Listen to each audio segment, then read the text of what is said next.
सकते हैं, किसी केंद्र में हो, क्लास हो, अभ्यास वर्ग हो, जहां भी जाते हैं, हमारी भावना का वहां पता चलता है। इसीलिए बहुत लोग हैं, हम सेंटर में क्लास वर्ग में आने से कतराते हैं, कम आते हैं। अगर आएंगे तो पता चलेगा वो ध्यान करते हैं कि नहीं करते। सामूहिक में अगर बुद्ध विहार में या जहाँ अपना केंद्र है करते हैं तो बहुत फर्क पड़ता है, बहुत कुछ पता चलता है। इसका मतलब हम खुले नहीं हैं। और जब हम सामूहिक करेंगे हमारा विकास भी होगा। हमें उसे मतलब अन्यथा नहीं, कुशलता की तरफ लेना चाहिए। हमें उसे मतलब इस बात को समझना चाहिए। अगला क्या है कि हमारी भावना कभी कभी इतना प्रबल हो जाती है कि हम उसे कोसते हैं। हमारी क्यों ना सेहत अच्छा हो, हम कितने अच्छे हों, सेहत हमारी अच्छी है, सब कुछ अच्छा है, घर में भी संपन्न है और चल फिर बढ़िया रहे हैं और शक्तिशाली भी हैं, पूरा दिखाते हैं हाँ भाई ऐसा है, लेकिन वो भी वीर नहीं है ना। इसके लिए सूक्ष्मता से ये बातें जो है हम समझ सकते हैं। ये ध्यान देने की जरूरत है। ध्यान के लिए कितना समय निकालते हैं, कोशिश करते हैं। ये जो कोशिश करते हैं या अपने उद्देश्यों की तरफ रहते हैं, ये भी वीरता के लक्षण हैं। जब कोशिश करेंगे तभी। तो ये बहुत सारी बातें यहाँ आती हैं।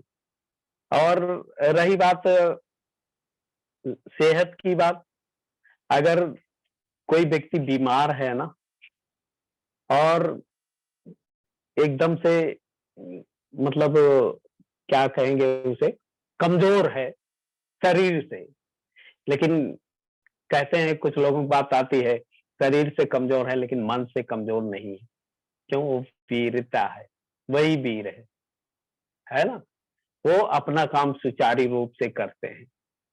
हमने कई बार उदाहरण दिया है बोस सागर जी का, उनका जब ऑपरेशन हुआ था तब का भी, और कोरोना में भी तब भी कितने वीरवान थे। लोगों से बात करना, क्या फोन पे, हर एक चीज।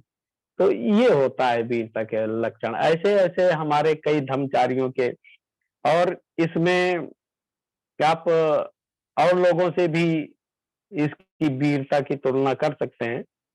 और हमेशा क्या होता है इसमें कि जो हम हमेशा अपने सेंटर में कहीं भी हो, हम अगुवाई ले सकते हैं, अगुवाई लेते हैं जो, है ना।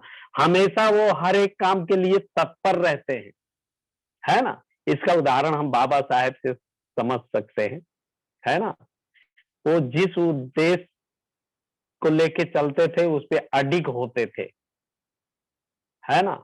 अगर बाबा साहेब यहाँ ना होते तो शायद हम भी यहाँ ना होते, है ना।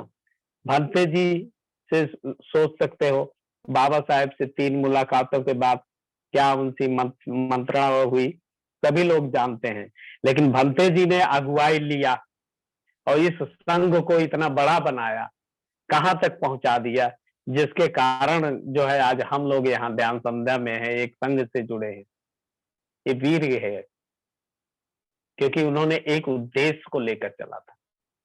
ये बाबा साहेब से समझ सकते हैं।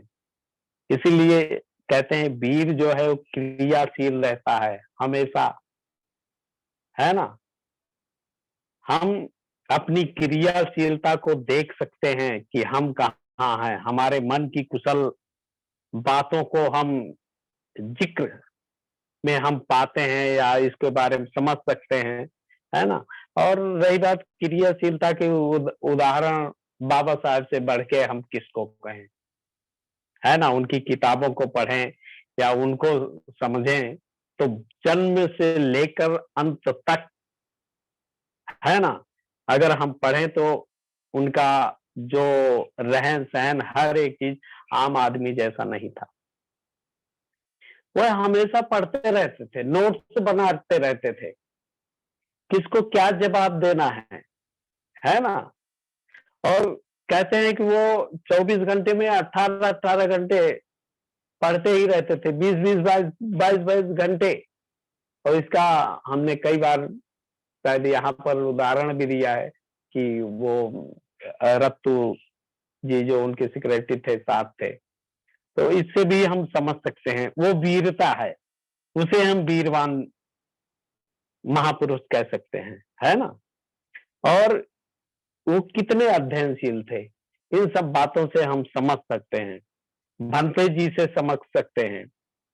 अ, कितना उनके अंदर जो उद्देश्य था, हमारे उत्तर भारत में तो शायद भंते जी ने सेंटर तो उतने नहीं, क्योंकि ब्रह्मचारी नहीं थे उतने, तो दक्षिण भारत में, लेकिन दक्षिण भारत में मैक्सिमम केंद्र जो हैं, भंते जी की खरीदी हुई जमीन, उनके कैसी इच्छाएं थी, उससे हैं, उसको उसको उससे हम देख सकते हैं कितने वीरवान थे वो, है ना? और आगे क्या होता है, वीर जो है कभी असंतुष्ट नहीं रहता है ना? और इसका उदाहरण हम बाबा साहेब से ले सकते हैं कि कोई कोर्स करने बाबा साहेब जाते हैं, जिसमें 8 वर्ष का समय लगता है, किसी डिग्री में वो 2 वर्ष में कर लेते हैं, है ना? तो इसलिए ऐसे भी हम समझ सकते हैं। और बहुत सारी बातें हम पढ़ सकते हैं, है ना? और उस पे अध्ययन कर सकते हैं, चिंतन कर सकते हैं।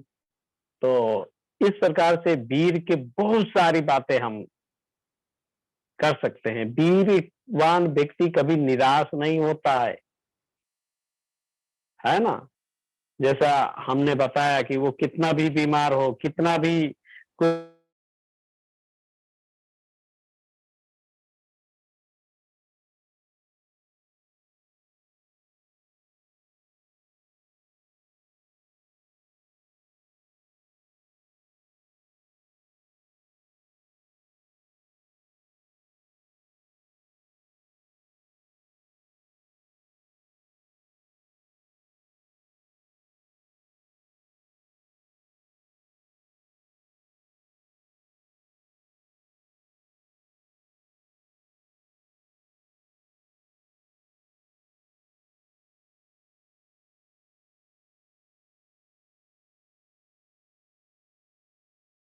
ब्रह्मादित्य जी अपना माइक खोलिए। अच्छा, अच्छा। हाँ, लास्ट हो टाइम हो गया है कि हमारे सेंटरों में कुछ भी काम होता है, कहीं भी होता है, या कोई फंक्शन होता है, सेंटर क्या हर एक जगह, तो कुछ लोग होते हैं कि भाई हमारा नाम नहीं आया, हमें नहीं बुलाया गया, हमारा स्वागत नहीं किया गया। तो इसलिए इसमें क्या है, उससे हम समझ सकते हैं कि वीरवान क्या होता है। हमने क्या बोला, वीरवान कभी निराश नहीं होता है, वो इन सब चीजों पे ध्यान नहीं देता है। तो इन सब बातों को लेके हमने थोड़ी सी चर्चा की है, टाइम भी हो गया है, हमें ध्यान भी करना है। तो इसलिए आगे फिर थोड़ा बहुत कभी चर्चा करेंगे, समय मिलेगा।